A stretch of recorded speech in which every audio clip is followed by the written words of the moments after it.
Good afternoon, everyone. We are very pleased to welcome you all to the first EVPA Corporate Initiative webinar. My name is Sandra Nijon-Deboer. I am the Corporate Initiative Manager at EVPA, talking to you from our head office in Brussels. Today, we will discuss how corporates are engaging in new strategies to support societal solutions, and more specifically, how corporate foundations and corporate impact funds can play a game-changing role in using a venture philanthropy approach.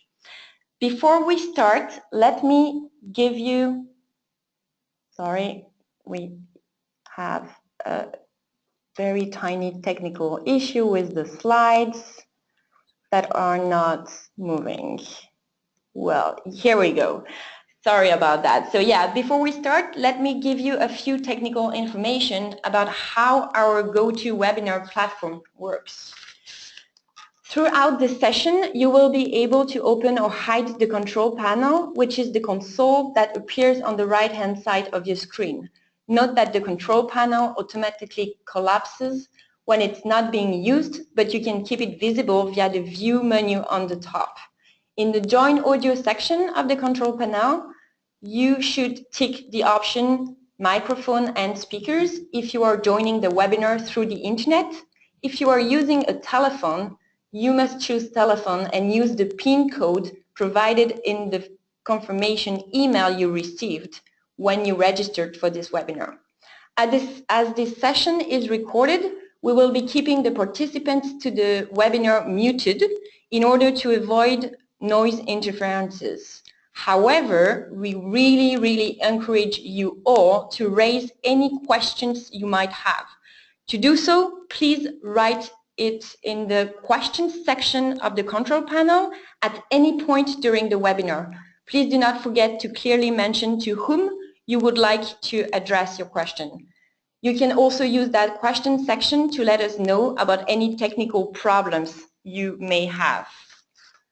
Well, now that the technical aspects are settled, let me take you through today's agenda. So after a brief introduction about EVPA, Steven Sunils, who is an impact investor at SI2 Fund, an EVPA board member and chairman of the EVPA Corporate Initiative Task Group, will give us an overview of the different corporate impact strategies and how corporate vehicles can act as game changers. Steven is here with me in Brussels from EVPA offices. Then we will dive into two concrete examples with Leslie Johnston, who is the Executive Director of the CNA Foundation, and Loïc de Fontaubert, who is the Investment and Partnership Manager at ENGIE Rassembleur d'énergie. Please note that we will take time to answer your questions after Steven's presentation and also at the end of the session. But again, you can type in your questions throughout the whole session.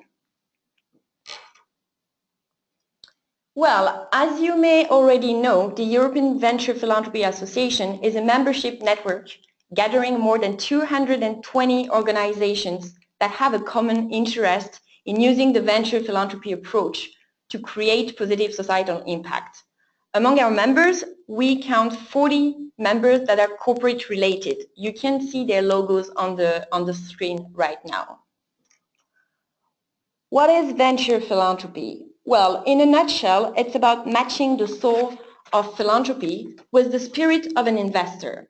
It's a high engagement and long-term approach to supporting social purpose organizations using three main practices. The first one is tailored financial support. It may be a grant, it may be an investment. What is important is that it fits the needs of the organization. When the investor is expecting a financial return from its support, we can usually call it social investment, but this is part of venture philanthropy. The second main practice is that the funder should also provide non-financial support to help the organization build its capacity. The third and last one is that the impact should be measured and managed. Why did EVPA decide to launch a corporate initiative? Well, the main findings from a report, a research report we did in 2015, which you can download from our website, is that corporate engagement in venture philanthropy is still an emerging field. But there is a tremendous potential for corporates to leverage their specific assets to both create greater societal impact and bottom line value using the venture philanthropy approach. So based on that finding, we decided to launch that corporate initiative. And our goal is to help corporates, and more specifically corporate vehicles, such as corporate foundations, corporate impact funds, to realize that potential by connecting them to share and learn from each other and from other venture philanthropy players as well. I'm only going to highlight 3 of the activities that we're going to run this year with regard to this corporate initiative. One is the Connect for Change gathering, which is an annual gathering of corporate members executive, which will take place in Lisbon on October 5th and 6th. The second is our classic and well-known now annual conference, where we will run specific corporate sessions. And the last one is what we call Who is Who, which is a mapping exercise of the venture philanthropy practices of EVPA corporate members. So I'll stop here, and if any interest, question, or anything, please feel free to reach out to me, and I'll give the floor to Steven Niels, who will give us a much more in-depth vision of the venture philanthropy corporate landscape. Thank you very much, Sandra. Also a big hello from sunny Brussels. I'm as well as Sandra in Brussels. I'd like in 15 minutes to take you along a journey that we've been living through over the last couple of years and try to answer that question, why corporate foundations and impact funds truly can be game changers. I'll dedicate just one slide, as it's not really the focus of this conversation, on why corporates are engaging. We see more and more inclusive business models. Shared value was invented a couple of years ago. And recently, also 2015, the SDGs came all about. And I think there was a great report launched by the World Economic Forum and OECD 2 years ago that highlighted that if we truly would like to address all the SDGs in a proper way, we needed $4.5 trillion a year, which is a vast amount of money. And if you count all the current aid money, whether it's government aid, development finance, and so on, it's about 1 trillion. So there is a gap of 3 to 3.5 trillion a year. Which means, in fact, that just scratching the surface isn't good enough anymore. We need really leverage and scale. And I think that's where potentially the corporates can come in, because corporates could be one of the big levers. It is, and that's the big difference with the Millennium Development Goals, in the Sustainable Development Goals, it is clear that corporates have been invited actively to join, but also accepted to join, which is good. And I think we can state that nowadays the sustainability strategy is on the agenda of most of the CEOs' topic. What we also figured out, and I think that's no surprise neither, is that we can bring in the corporates into this social space, but they won't do so if it's only to generate societal impact. There also should be a certain kind of self-interest, which is business value. So setting this scene tries to address, there's many more analyses going about that to tell you why corporates are interested. However, the main question of this session is, how do they go about it? And in a normal setting, you would say that corporates should do this from the internal side. They should redefine their processes. They should redefine short-term KPIs into longer-term perspectives.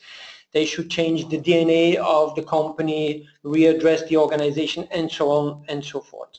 That is for sure the ideal way. But then if we take stock of the environment, we see different things happening. We see, for example, that Danone, one of the front runners in inclusive businesses, next to pursuing this from the inside, they also started a couple of years ago this Danone ecosystem, which is a 100 million fund. And next to this fund, they have several other funds. We're talking about big money that they invested in those type of vehicles. A couple of years ago, the Vodafone Institute started a social incubator and accelerator, also not within the daily operations of Vodafone, but just next to the traditional company. And we see also that people like Kathleen McLaughlin from Walmart, next to having this daily operational responsibility for corporate affairs, and the whole sustainability strategy of Walmart is part of this global affairs, she also holds responsibility for the Walmart Foundation. So people start to wear those double hats and start to see how they can blend the benefits of those two worlds. And maybe a last example is from the UK, where Centrica, one of the biggest utility companies in the UK, started an impact investment fund a couple of years ago of about 10 million, and they're thinking about making this bigger. So the question is, how does it come that, although naturally we would say this change should come from within, that next to this change we also see those vehicles? Well, it coincides a little bit with one of my own observations. If you talk to executives, senior executives, and you talk to them as a father or a citizen, they all do care a lot about their own children, about society and so on. But it's funny, if they go back to their corporation, they seem to get trapped again in this short-termism or this one-dimensional business finance only setting. In my view, the reason why this happens is that going through this big transformation, because changing from a classic business to an inclusive business, it's a major transformation, as you might acknowledge. Such a major transformation requires not only a highly committed and a very daring CEO, it also requires a sense of urgency and all the things we know about transformations. But it also requires a lot of risk appetite, because we know one thing about big innovations. Big innovations can or get killed in a traditional setting, or they disrupt the company. So such a major transformation is highly risky. That's, I would say, one reason why those companies start to have those vehicles which are situated a little bit next along the traditional business. The second reason is, and I think we become aware of that more and more, is that inclusive business is all about co-creation. Co-creation, being close to the beneficiaries, being close to the social purpose organizations, being close to the NGOs. Now, there are only very few big corporations that can bear that transaction cost or have, let's say, this sensitivity to deal with this doing good world. So the gap between this corporate setting and the doing good world is still too far apart. That, according to me, the risk, the short-termism and the difficulty of the co-creation process is a reason why we see nowadays many of those corporate impact vehicles emerging. And hence, that's the graph we developed in the report. We see a new space entering, a new space where there are corporate social investment vehicles that are still connected to the business, sometimes at arm's length, and they truly try to create value. So they're not there just to mitigate the risk, but they're different beasts. They are the switch from corporate philanthropy into corporate impact venturing, or there are corporate foundations that were once way apart from the business that start to strategically align. And that's where, in fact, we see all those examples popping up, and where today we're very proud to have NG as one example and CNA as another example. Bear with me another 5 minutes, and then I'll hand over to the deep dive of Leslie and Loic. But what we see as well, and that's where it's moving from the anecdotal into, let's say, the early adopters, we see different vehicles emerging. Next to corporate foundations, social incubators and accelerators, and social impact funds, I recently talked to the people from DSM. DSM, the Dutch global science-based company active in health and nutrition and materials. And they're genuinely thinking how they can make a small, even a tiny part of their corporate venturing, where they source social innovations through their own fund, they start to think how they can move it from corporate venturing into corporate impact venturing. Just imagine that out of the hundreds of millions they pour into business innovations every year goes to social innovations. That's, I would say, a massive change. So, why we as EVPA think this topic is of interest to us and the bigger world is because we've been investing in social good for a long time. It's really close at our heart, but we're also very concerned with the scale, as I showed you in the first slide. And we think that corporate social investment vehicles nicely sit in between those two worlds. On the one hand, they're close enough to the corporation to potentially help to leverage this inclusive business strategy. They can get financial support, whether it's a grant, an endowment fund, or an impact fund. They can get non-financial support, not only people and network, but sometimes even technology. They can get a gateway to markets, leveraging the traditional distribution channels of the corporates.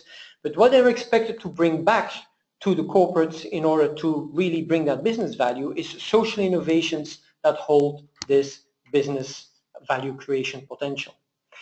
And next to that, and that's where Leslie will also elaborate, is that corporate social investment vehicles are very well suited, sometimes even with the competition. And just before we entered this talk, we had a brief chat with Loic and Leslie, and the funny thing is that in this setting we're not so much talking about competitors, we're much more talking about people that align in this space because we all want to grow this social impact. So those corporate vehicles are an excellent kind of dimension to also build ecosystems that raise the bar for those inclusive front runners. Next to that, I think the corporate social investment vehicles also can team up with the traditional foundations, with the traditional impact funds to professionalize the space, get more knowledge on the tools, develop social KPIs, and make that link to the social purpose organization. Let me conclude very briefly with two observations. First of all, some numbers. If you take the corporate foundations in Europe, this is 3 to 4 billion euros spent a year. These are big numbers and growing.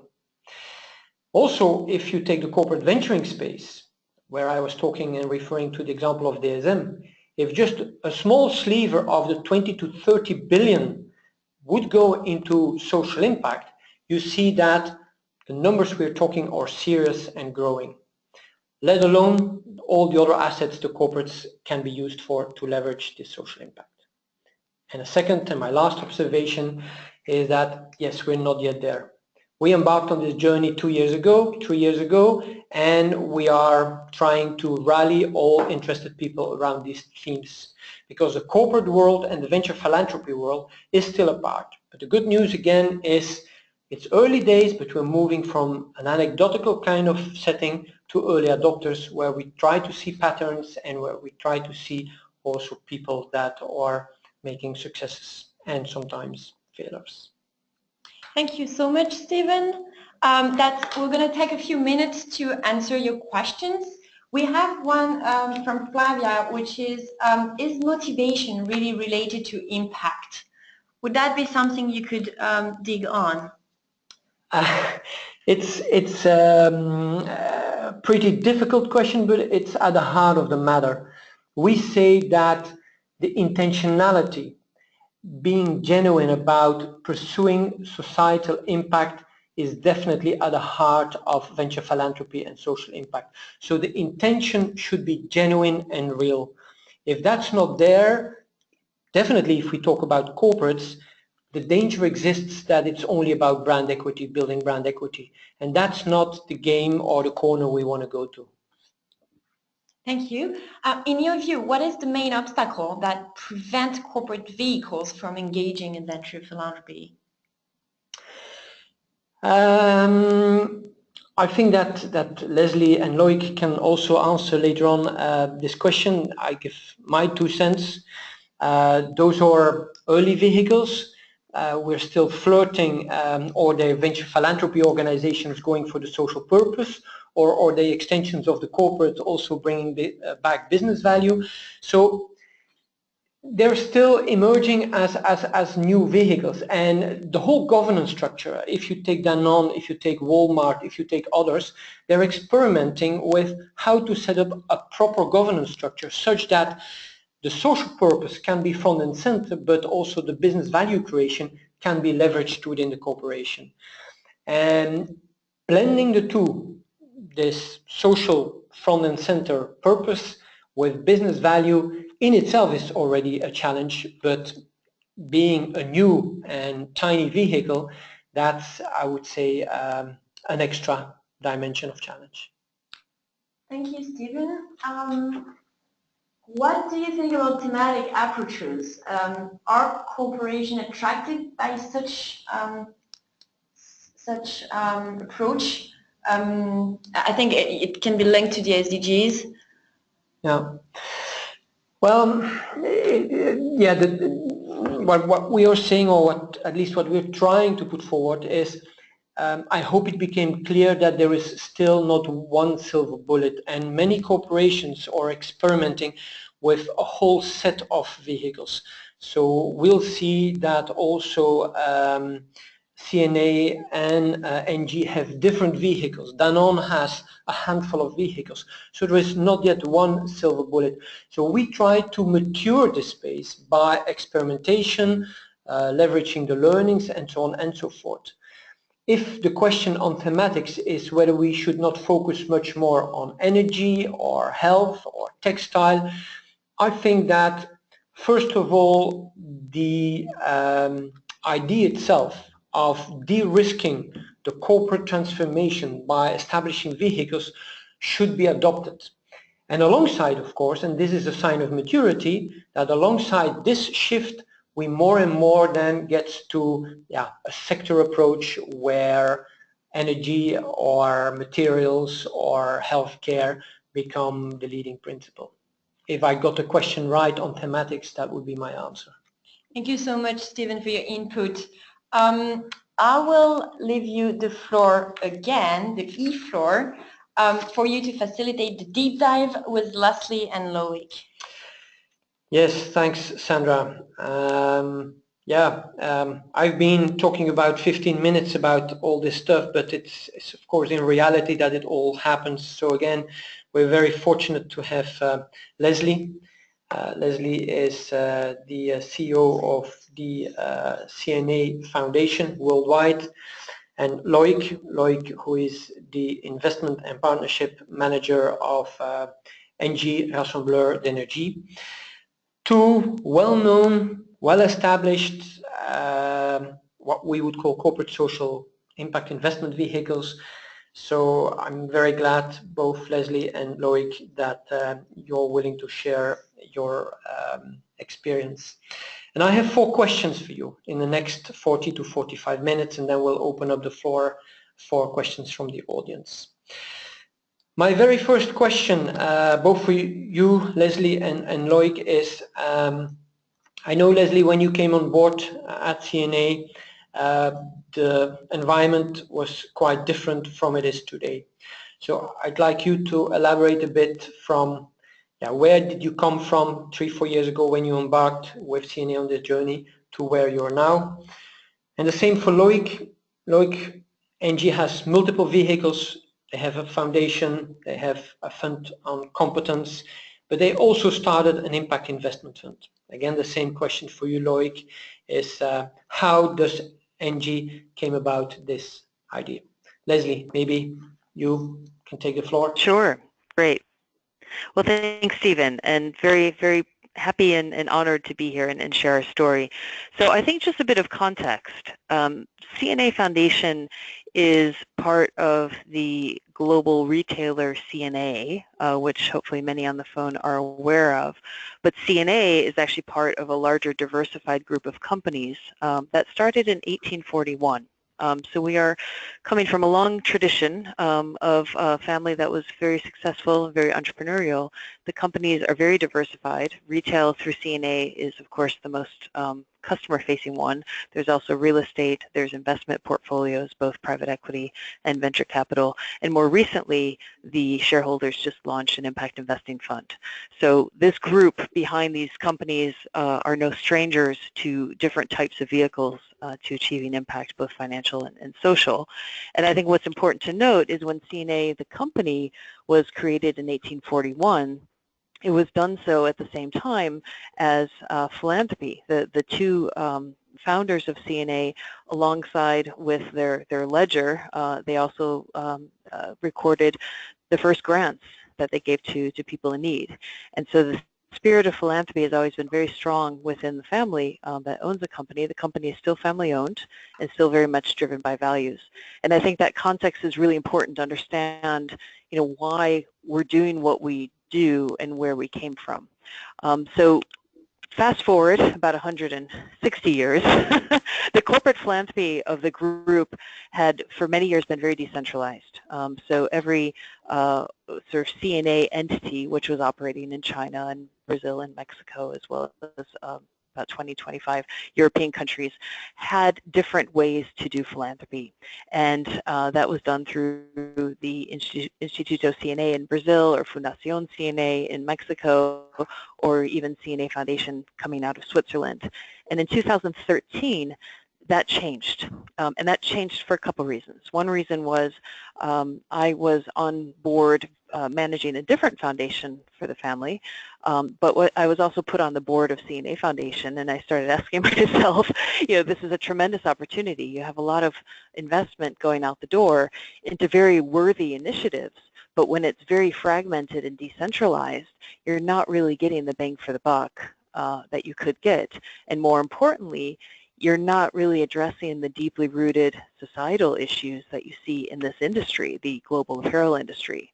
So a recommendation was put together for the shareholders that we should think differently about how CNA as a company structures its foundation and think differently about the vision and mission of the foundation itself. And that was really the start of the birth of the Global CNA Foundation, which publicly launched in 2014 at the Textile Exchange Conference with the overall vision of working toward a fair and sustainable fashion industry where the people from the farmer in the field to the factory worker in the factory can thrive. And that's a big vision, especially in an industry that is fraught with deep challenges, both environmentally and socially. And what we do as a foundation is that we're working to try to bring others along. We're working to inspire belief that change is possible and to support initiatives that can make it happen. And if you go to the next slide. Sure. I think what's important, well, what does this mean around venture philanthropy? Because we could do a lot of things that are very philanthropic and good and can help to change the world, but where does venture philanthropy come in? And what we found is that the areas that we decided to focus on are actually areas where you really need the private sector to move. I'll give you an example with sustainable cotton. Sustainable cotton is challenging because while a lot of brands talk about organic, you see it a lot in stores. Organic is actually a very small percentage of the total world production. Sustainable cotton is about 10, 11%, so it's not a huge percentage of the total world production. And if you really want to move this, you need vehicles that can actually grow demand and grow supply. And one of our first investments in venture philanthropy was actually setting up a social enterprise called Cotton Connect, where we actually own 50%, and Cotton Connect is that broker between companies that want to buy organic and farmers that want to transition into organic production. So there's lots of examples like that across the areas that we focus on, and I think personally that venture philanthropy has become a very interesting tool for us. It's not the only tool we use, but it's the one that I think is most important for triggering that market mechanism that will ensure the sustainability of our investments.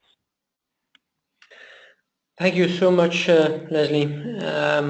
Very clear, at least to me. Loic, where did NG come from and where are they right now?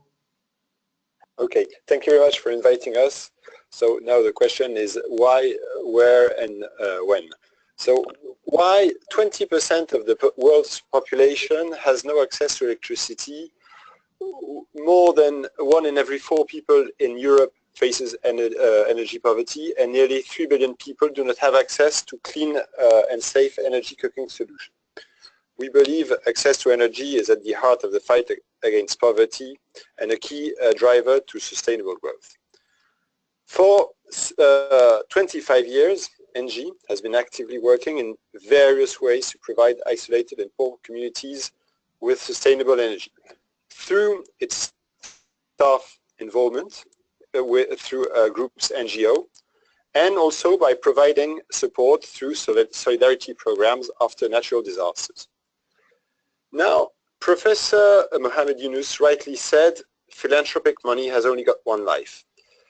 Therefore, 6 years ago, ENGIE decided to complement its toolbox to fight energy poverty with a dedicated corporate impact investment fund, which is ENGIE Rassembleur d'Énergie. ENGIE Rassembleur d'Énergie invests according to 5 standard criteria: social impact, environmental impacts, relevance of the solution, synergies with the group and between our different investees, and return on investment. Now, indeed, why we have chosen to address the missing gap of investment between seed money and before commercial funding. On average, we invest 900,000 euro per line on equity or quasi-equity, and up to 5 million euro. That's the largest stake we have. Today, 6 years after its creation, ENGIE Rassembleur d'Énergie is GIRS Platinum Impact Rated. So that's the next slide. We have invested in 20 enterprises through 30 different rounds, and we are now active through these enterprises on 4 continents. And these enterprises have provided close to 1.5 million people with clean, sustainable energy. In 2016, the early success of Rassembleur d'Énergie led ENGIE to increase its initial endowment from 10 million euros to 50 million euros, out of which already 1/3 has been invested. These businesses cover a wide range of activities, ranging from energy efficiency for social housing. Now, what is this? I guess an example will obviously help explain what it's all about. Having realized that over a 10-year period, energy bills account for 1/3 of the total cost of housing, Foncière-le-Chênelet, in the north of France, has decided to build energy-efficient social housing. The aim is to meet a major social challenge, that is to make energy efficiency accessible to all using sustainable, poor people using sustainable building, and having deprived people to work on it. The second family would be solar power through either social home systems or microgrid. Now, I guess an example is better than any explanation. So B-Box, not to name them, they design, manufacture, distribute, and finance innovative plug-and-play solar home systems to improve access to energy across Africa and the developing world.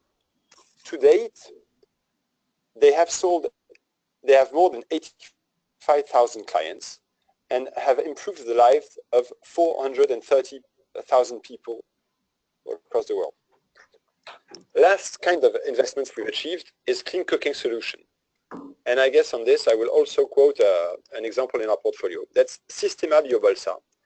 They have a system that transforms the manure of animals into biogas for cooking and thus replace biomass and fight against deforestation. And also they produce natural fertilizers. Transforming the animal's manure into a resource provides a better quality of life. And today, to date, Sistema Biobolsa has served close to 20,000 beneficiaries with clean cooking solutions, now on 3 different continents. Now, as it happens, no matter how exciting, demanding, challenging, and sometimes painful the sourcing, due diligence, and closing steps may be, the real exciting part of the impact investment business starts once the investment is closed, when you get to follow the enterprise and help it face the momentous challenge it has to reach to hit the expansion and success it deserves. Now, after 5 years as directors of enterprise involved in energy access at different maturity level, we've gained, I guess, a huge experience and know-how in this industry that has helped us to build our own conviction.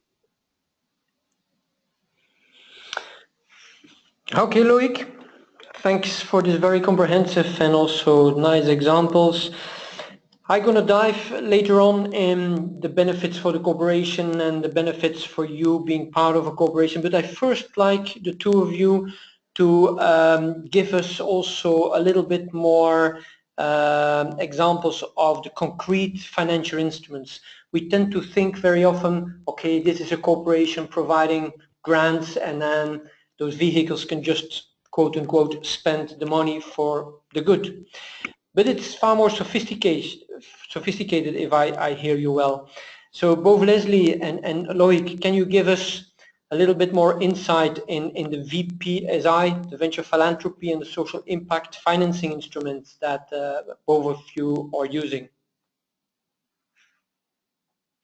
Leslie. Sure. So I'll talk a bit. Oh, sorry, go ahead. No, go ahead, Leslie. I thought I cut you. Okay. Sure. So let me talk a little bit about a new initiative we just launched on March 30th, which is called Fashion for Good.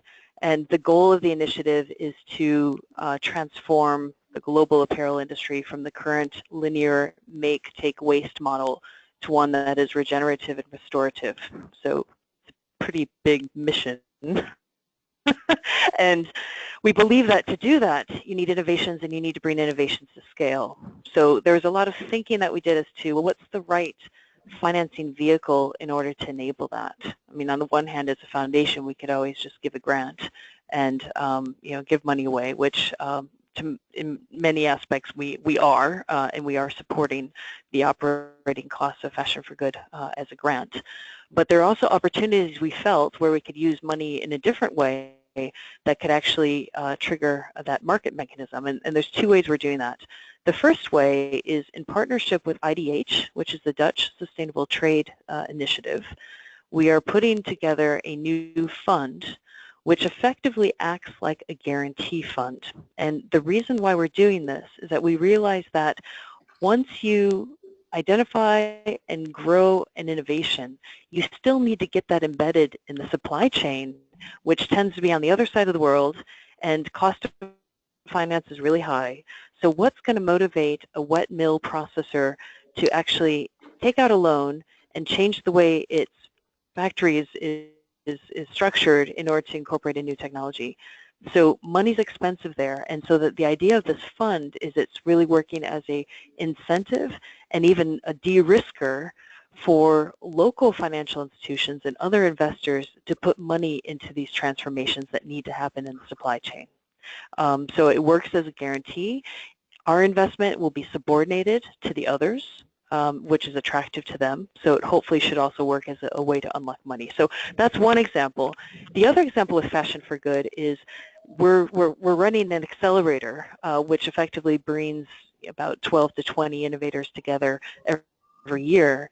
And as part of that, we're also making small equity investments in a handful of them every year. And so these are investments of anywhere from 25 to 100,000 euros in exchange for a certain percentage of equity. This is pre-Series A, very risky. We probably won't get very much back from these investments, but it is an interesting way, I think, for a foundation to play and potentially have some upside perhaps 5-10 years down the line. Yeah, so indeed you're moving not only grants, but also you tap into the hybrid finance space, unlocking that commercial capital, Leslie, and even equity. So a whole variety apparently of financial instruments that should suit the purpose. Very enriching. Loic, what kind of instruments do you use? And of course, within the Impact Investment Fund, there is potentially maybe only one or two. So you can elaborate a bit around that. But also, you mentioned at the start that you go for an ROI. So maybe you can elaborate a little bit on your expectations at that end as well. Okay, thank you. That's the question we don't want to answer, the ROI question. Okay. However, I mean, as an investment fund, we can only invest either through equity or in debt-related instruments. The condition that we require, it has to give us a say on the governance of the companies we support. However, in an attempt to match as closely as possible with the entrepreneur's need, we've deployed a wide range of tailor-made solutions, and for almost all of our investments. They're not standard at all. Here are a couple I would like to detail. So they're both in Latin America. Why is that? I will tell you later how it got so diversified. The first one would be demand dividend. And that's the sort how we invested in Sistema Biobolsa I told you about.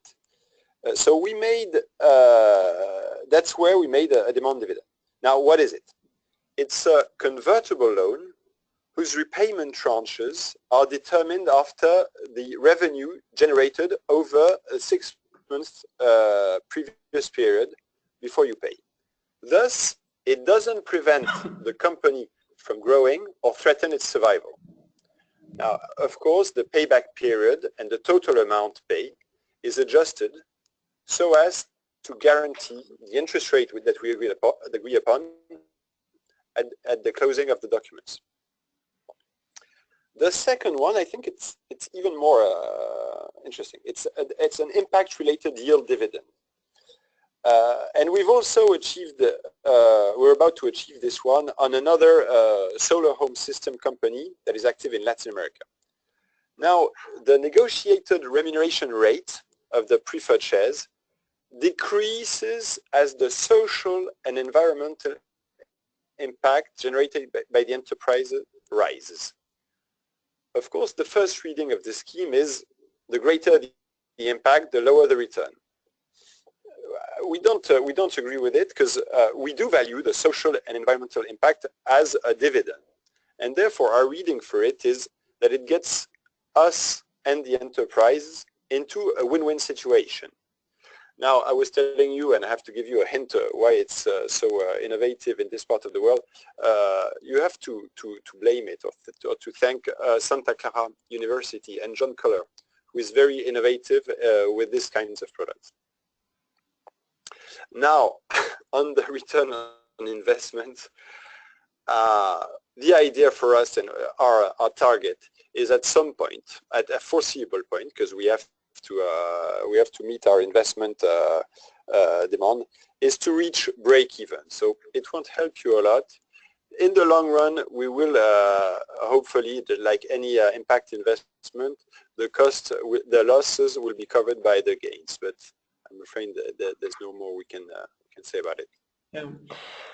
But thanks, Loic, for your openness. And again, I'm very positively surprised that I was not aware that you're using these very advanced tools like demand dividend and impact-related yield dividend.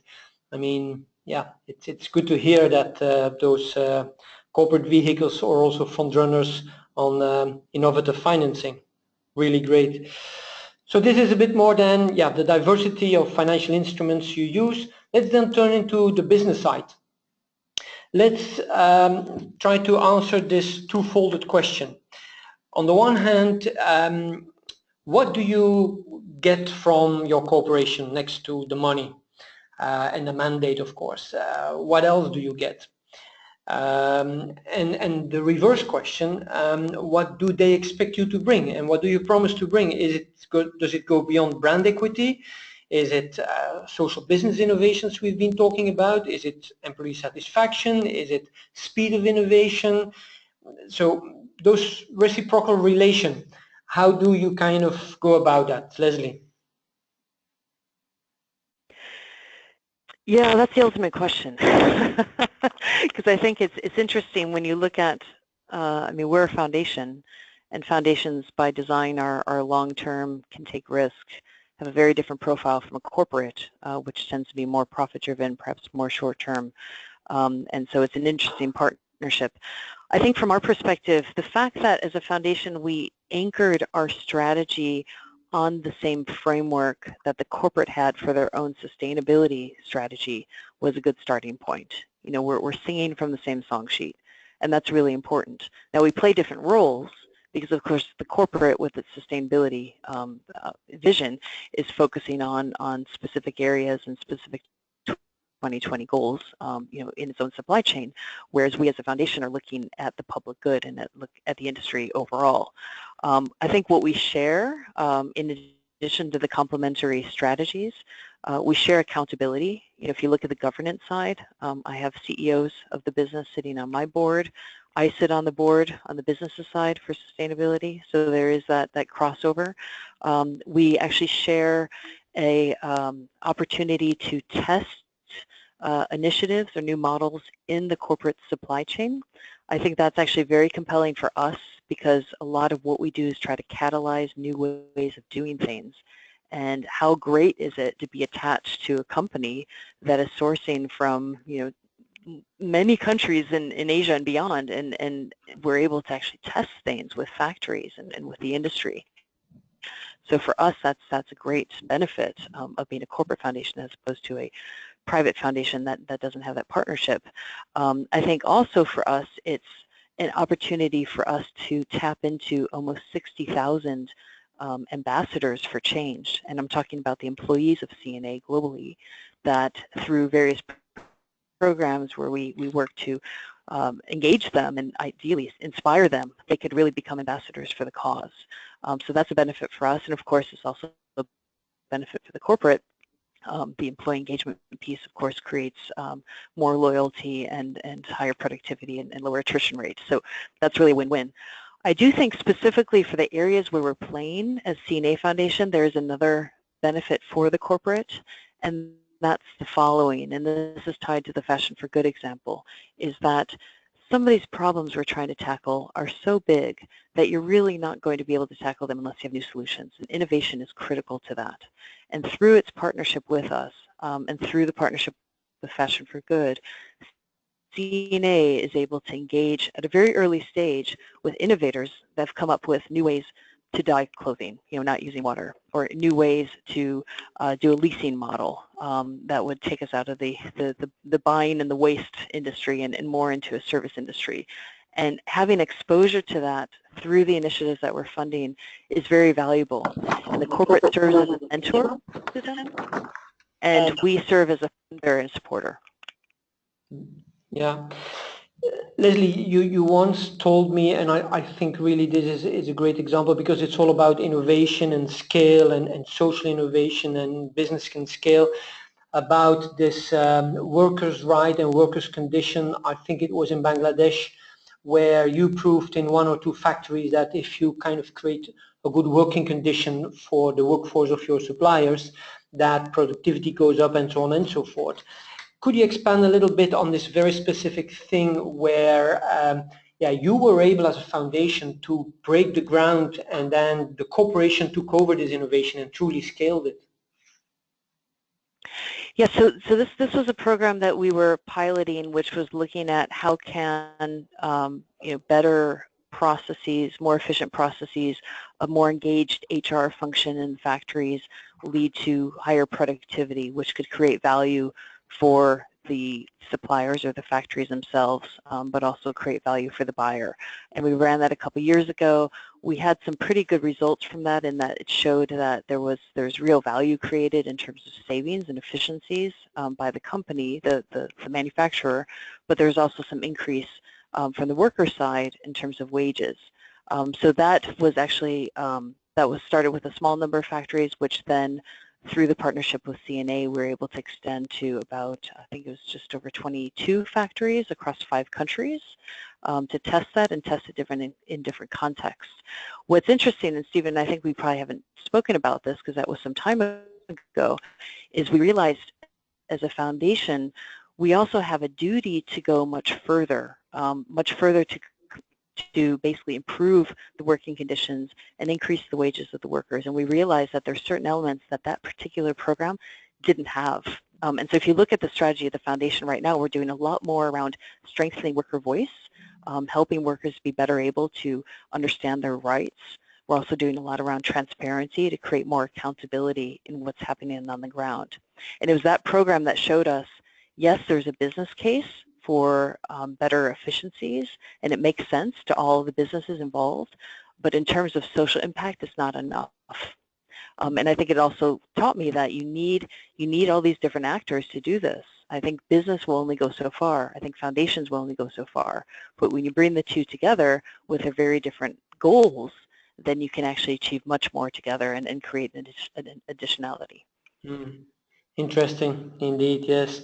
And maybe before I move to Loic, another question for you, Leslie, is I mentioned at the start that this ecosystem building and your initiative on Fashion for Good, I think is such an example where foundations, corporate foundations, they have, let's say, the perimeter, the bandwidth, so to speak, to also reach out to competitors where the corporation would never go, and set hence different standards, more advanced standards on social and environmental challenges for the whole industry.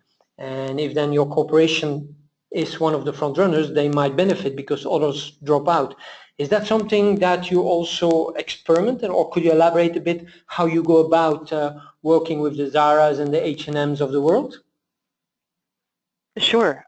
So I think there's two ways we do that. And the first way is if we're trying to transform the way the sector works, then we need to strengthen the organizations or the platforms that are working for a more sustainable industry. And so these are what are known as MSIs, multi-stakeholder initiatives, which include the organizations like the Sustainable Apparel Coalition, Textile Exchange. They're all membership-based organizations that have brands and retailers as their members. So we do a lot directly with these platforms who represent pretty much many of the brands in the industry. I think SAC represents about 40% of the industry. And by working with them, essentially we're supporting the initiatives that are already coming together in more of a collective impact sort of way. But specifically, there's another example, I think, where when we found that there is a need, indeed an urgent need, to have a better solution to getting more organic cotton both produced and purchased, we set up with Textile Exchange this initiative called the Organic Cotton Accelerator. But we knew it would only succeed if it was seen as valuable by the brands, both CNA, of course, but also the other brands and the big buyers. And in the world, the two biggest buyers of organic cotton are CNA and H&M. So we knew we needed both of those in there for this thing to have value, but we also needed other players and the smaller players. And that's an example of where we started something with some core funding, brought others along. It took a bit of time, and as a foundation we were able to cover the majority of the cost, but we're at a point now where I think we have about 7 or 8 corporates that are members of this, and they're all paying a fee that is supporting the cost of running the Secretariat. So we're in a spot where we can't yet step out, but I feel it's a great example through this Organic Cotton Accelerator to really bring competitors together in a way and work together in a pre-competitive way for a solution. Yeah, congratulations, because it isn't easy to bring all those people around a central goal and move along. We do have time to take one question before, sorry Loic, I keep you waiting, but we have time for one question that relates to this topic from the audience, which is the following, Leslie. To which extent has the foundation enabled CNA to rethink the way they do business? That's a great question.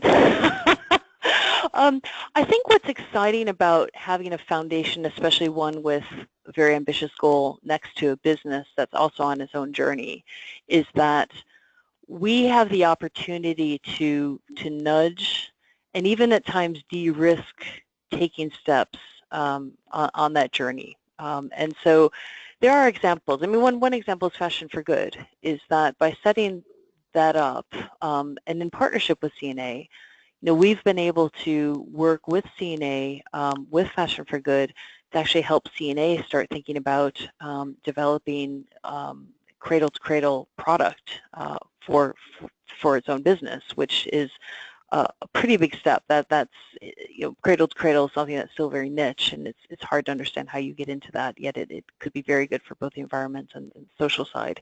And so by kind of holding CNA's hand and supporting them through this process, they were able to launch their first product, which basically meets, as Bill McDonough would say, every one of the Sustainable Development Goals by existing.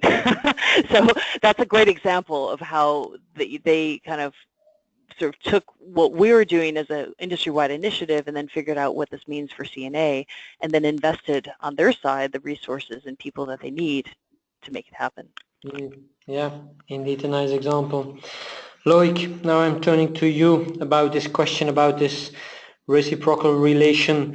You said in your intro already that one of the criteria was that, if I get it right, one of the 5 criteria was that any investment by your impact investment fund should also hold business value.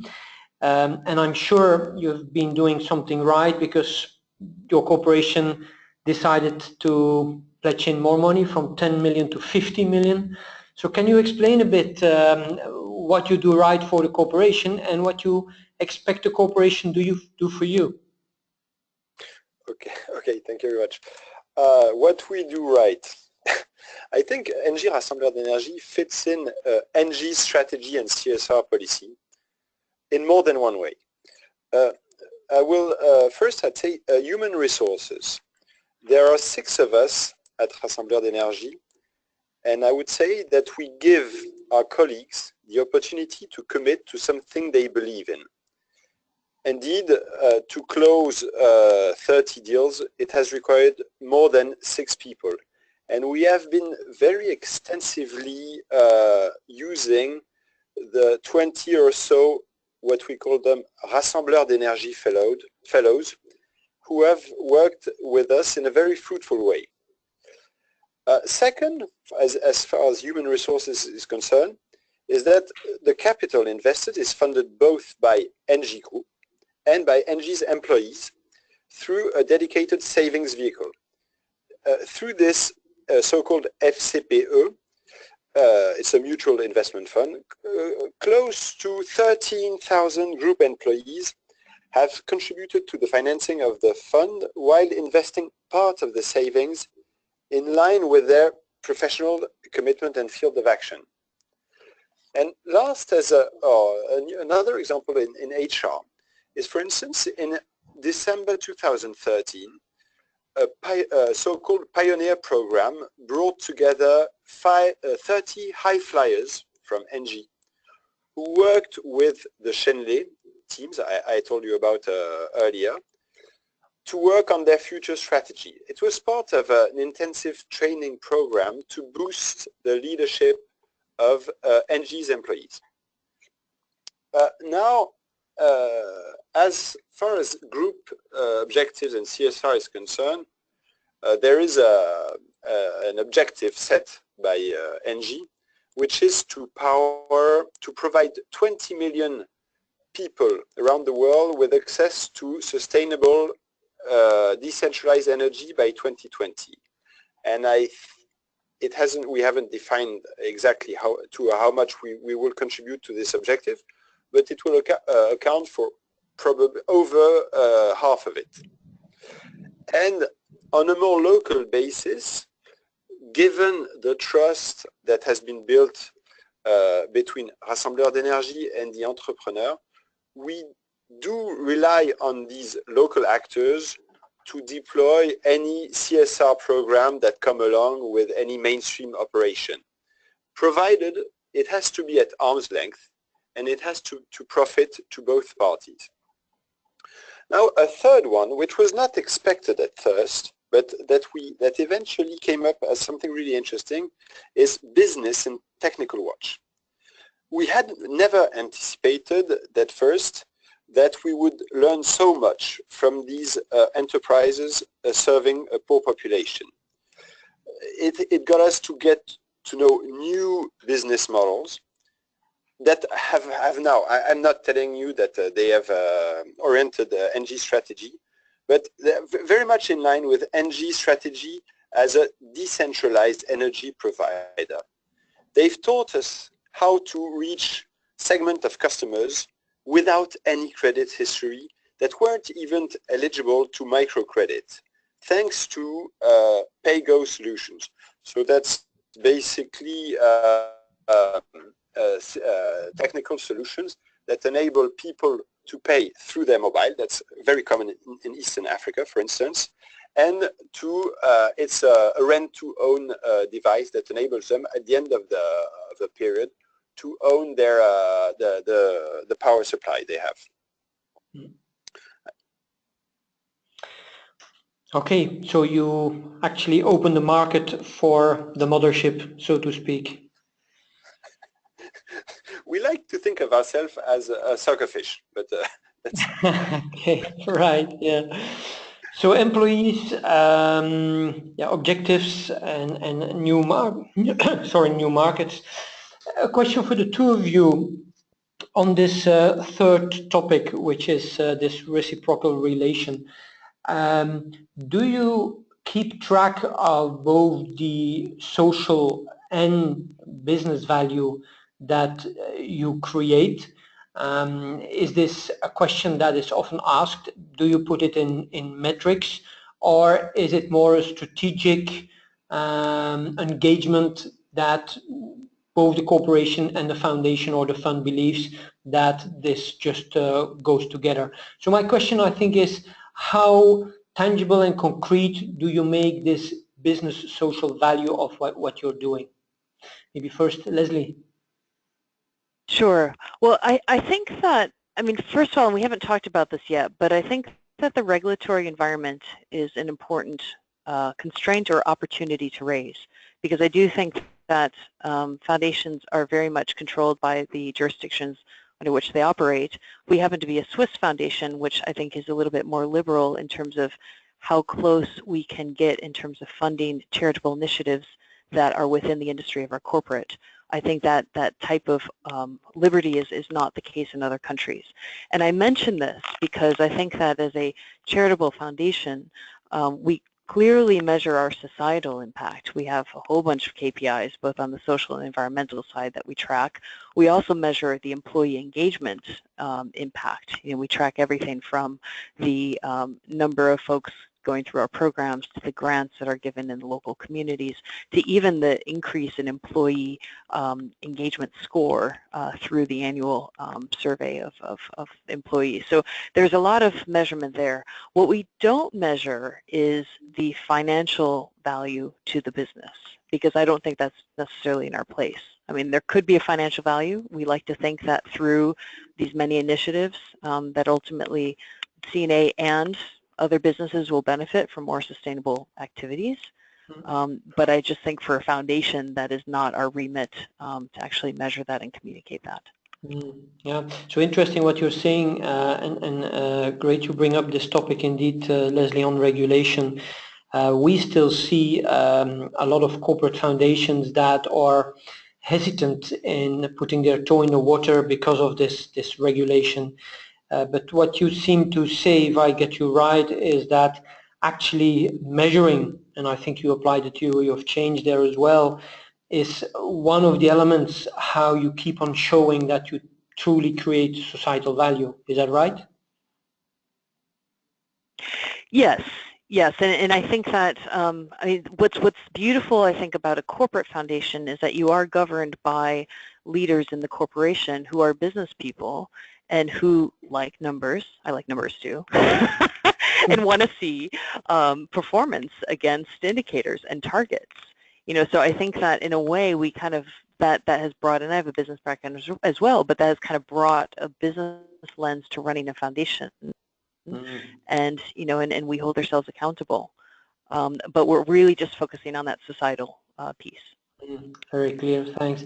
Loic, what do you measure in impact fund, I guess it's definitely financial return, but do you also measure social return? And yeah, how do you go about this social dimension? So as I was saying, as an investment vehicle for the employees, we owe them an environmental and social impact return. And that's why we've been rated lately to make sure that it was we got a standard rate impact rating for it.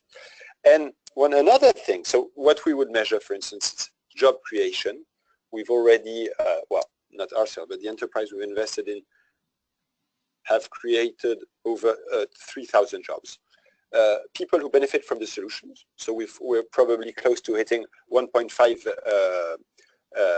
million. We're targeting how we can avoid CO2 emission, but we haven't yet come to something satisfactory for us to communicate on it, but that's something we want. And another nice thing about it is that very lately our investment committee has been crystal clear that we shouldn't look for any investments in a company that wouldn't have a social and environmental purpose.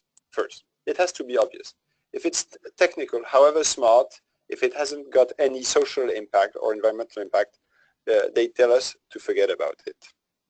So, I mean, at least the rules are very clear to us. Yeah, thanks, Loic. Let's move to the last question, and then we will put some questions to you, Leslie and Loic, that come from the audience. But so first, the last question is, maybe a generic question on how do you see the coming years. But I'd like to ask you this question on two levels. First level is, how do you see the coming years for your organization? Do you think the value of what you're doing, or the perceived value by the corporation, what you're doing, will grow, and hence you will grow and get more empowerment? Or is it stabilizing or whatever? So at the level of your organization. And the second question is much more, we took this stance that as it's pretty risky sometimes to do this whole transformation only from within, that those corporate vehicles, investment vehicles, are emerging. Would you share that view? Do you see that this is indeed a proper way to kind of not circumvene, but at least enable an inclusive business model, which is sometimes too early to fully adopt? So question on two levels is, how do you see the future of your organization, and maybe with some challenges, but also how do you see this sector of corporate social impact vehicles evolving? Again, Leslie, what's your view? Great. So I think looking inwardly, and keeping in mind that we really just have about 3-4 years of grant making under our belt right now, and not only grants, as I said before, other things, but mostly grants. So it's early days for us, but I do think that sort of, I guess the main thing that I think we struggle with, as I think any foundation struggles with tied to corporate, is this challenge of money versus mission. And I referred to it earlier, but we have a very ambitious vision and a bold mission to change the industry, in which our corporate is part. And sometimes you can imagine that there could be tension between the ambition of a foundation that really wants to disrupt, come up with new solutions, change the way the industry is structured, and a company that's very much in the industry, has been in the industry for 175 years and has been very successful in the industry.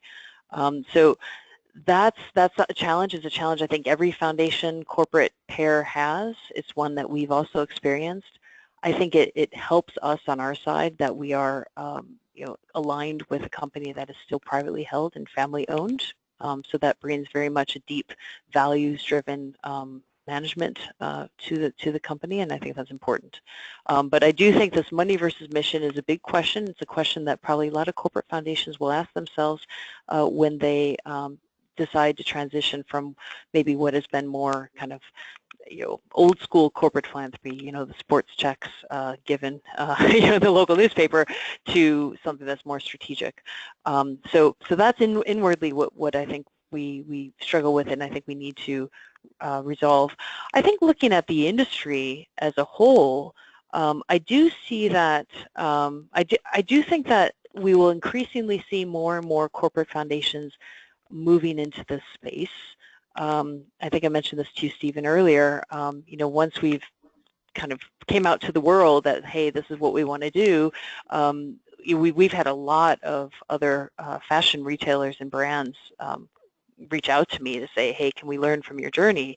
We're looking at doing something similar, and how does that work? And oh, by the way, how do you deal with the regulatory environment? It's usually a question pretty early on. So there is interest, and so I think corporate foundations can play a very important role. I think that they're constrained. Of course, corporate foundations can't cover the cost of doing business, so I think that they need to play that almost disruptive visionary role of really working at an industry level, and that's exciting. But I think that the main trend that we're seeing is really that of collaboration and more importantly, convergence. And I think it's really critical that these new corporate vehicles that are growing are somehow aligning and coming together. We don't want mini silos all over the world trying to tackle these problems alone. And I think the fact that we have a global agenda with the Sustainable Development Goals is great, because that gives us a chance to sort of anchor everything that we're all doing to that and work together. So collaboration and even convergence where it makes sense is going to be critical to success. Right. And when you say collaboration and convergence, Leslie, it is not only with the corporation, I guess, but also with many more stakeholders that are playing in that field. I guess that's your message, right? Yes, absolutely. So if you are trying to tackle, for example, the fact that there's still lots of nasty chemicals put into clothing and being spewed into rivers, there are many initiatives trying to do that. Some are for-profit, some are non-profit. Some are the response of advocacy campaigns by Greenpeace, like the Zero Discharge. Others are companies that are offering support. So there's just so much noise right now, and if you really, as an industry, want to change things and do it in a smart way, then you need to come together more, and that's starting to happen, but we're at still initial stages. Thanks, you. Very enlightening. Thanks. Loic, where are you with your organization heading in the years to come? And again, your view on sector level. Okay, so, well, on our side, we're lucky enough to be on a positive trend. If we follow this path, 5 years from now, we'll have 250, so if that's how it works. Though it might not be the case. No, what I'm saying is that, well, main takeaways of this experience is that things have been improving. We've seen an improved governance of the companies we worked with, an eagerness to learn and to improve. Now, let me share a few things. When it comes to financial return, have we identified a unicorn? I believe if we believe the business plans and financial projections, yes, obviously. If we compare the actual figures with the budgets and forecasts, not exactly. That's probably one of the reasons why the number of investors making it to the field reduces dramatically when it comes to closing the deal. We're seeing, I would call them the usual suspect, though despite the huge number of investors who are very excited at field visit and the more limited number of people you see signing the document, there are still quite a few we regularly co-invest with. I'd like to salute here Acumen, Investisseurs et Partenaires, Bamboo Finance, Schneider Electric. So, I mean, it's a nice thing to see that people are eager to participate in this huge challenge. And we also get to see more and more a new kind of investors, well, in our field. And these are the DFIs, the Proparcos, FMO, Electrify, or even ADB. It seems they found a way to adapt to this small-scale industry. and we're quite convinced that they're here to stay. So that's a very good thing. Very interesting. Go ahead, Loic. Yeah. Yeah, and as far as the sector is concerned, I mean, for energy access, there are very many reasons to be optimistic about the future. We see exciting, innovative solutions, co-creation, and I think we're on the right way to get those one or so billion people out of the dark in a rather foreseeable future. So I think, yeah, I'm quite optimistic. Yeah, that's great to hear, and I also like very much your remark on the DFIs, because there is quite some money in there, and if they also team up with your initiatives, this can unlock much more capital in future. So that's very hopeful, and yeah, great. We're gonna stop with more questions from my side, and I will turn now to Sandra, who will put some questions to you, Leslie and Loic, coming from the audience. Yeah, thanks, Stephen. Indeed, Loic, you talked a bit about the financial return right now. Would you be able to tell us a bit more about the success rate of the fund and even maybe the investment rates? Yeah. As far as this, the success rate is outstandingly high for this kind of business. We've only had a couple of failures after 6 years. So we consider ourselves very lucky. And we haven't yet exited any of our investments. However, we need to value our stakes year after year, every 6 months. And so far, the value of our portfolio has been increasing. So we consider ourselves very fortunate about it. However, we haven't really experienced any exit that will crystallize the created value for us. But that's still satisfactory. Okay, great. Thanks to that. Leslie, you mentioned the SDGs. To which extent have you been, in a way, guided by the SDGs, or how do they embed into your framework? So I think that for the foundation, what we have done is a mapping exercise with the business, because again, I think that what's important to point out is our starting point, or the skeleton behind our work and the business's work is the same in terms of where we focus. So we do have a shared focus on a number of SDGs, and we've mapped that and aligned of where we focus. What we haven't done, and I think this is the biggest challenge, and there's lots of meetings going on around the world of corporate foundations trying to figure out how to do this, but for me the SDGs are about additionality. You know, how can, by creating this global agenda, you can actually be more than the sum of your parts. And what I would like to do as CNA Foundation with others is figure out how we come together and create more impact. That hasn't happened. And I think that's actually something, and maybe it's something that EVPA can actually facilitate, because I think that there's a need to have a forum, especially for these corporate vehicles like foundations and venture funds, to come together and agree on how do we actually catalyze each other to do more. Okay, great, thanks. Loic, same question. With regard to the SDGs, I mean, they came out after your NG Rassembleur d'Énergie Fund was created, obviously, but did it have any impact on the way you look at things? Or work with your competitors, maybe? I mean, no, how we've probably become more and more demanding in terms of, and we might be even too elaborate in terms of what we expect. I think what we offer, and we're only part of the NG solution. I think NG is very innovative and has other ways to reach the goals. What we do offer, and that we are very happy to provide, is at some point meet their demand. They are investors, and we owe them a lot. We will adjust, but so far we haven't really needed to adapt our strategy to be part of their goals. So I mean, we were very fortunate about it. Okay, thanks. I think we've covered almost all questions from the audience. So we're a bit early.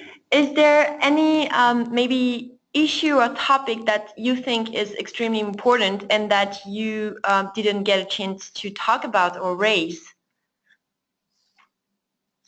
Both from Leslie and Loic sides. Anything? No, I would say that thanks to the organization of your kind, what it brings us, and that has a lot of value for us, is opportunities to get to discover new things. Hopefully, I hope, and we'll be very happy to share with any interested parties on the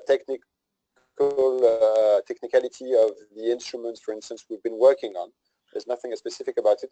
And we're always very excited to learn of other new instrument or tailor adjustment of any instrument that could be used in this industry. But no. Okay, for my part, as it's a sunny day, it's no problem to end 5 minutes early. I truly would like to thank you, Leslie and Loic. I honestly think that both what you're doing with CNA and NG is really great stuff and front runner in your space. So thanks again for being so open and being very clear in all the things you share with us. I hand over now the word. Thank you. Yeah. Yeah.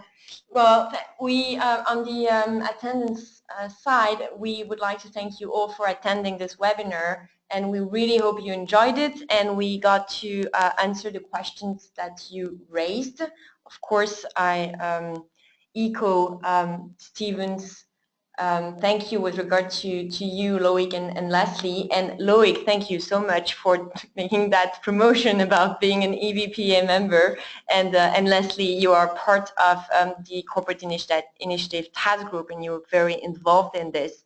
So please, people that are listening, do not hesitate to reach out to me or to EVPA for any further information regarding our work and the work we do with our members, such as the CNA Foundation and NG Rassembleur d'Énergie. So we'll just say have a great afternoon, enjoy the sunny day, and we wish you the best, and we say bye-bye. Okay, thank you. Bye-bye. Great. Thank you. Bye-bye. Bye.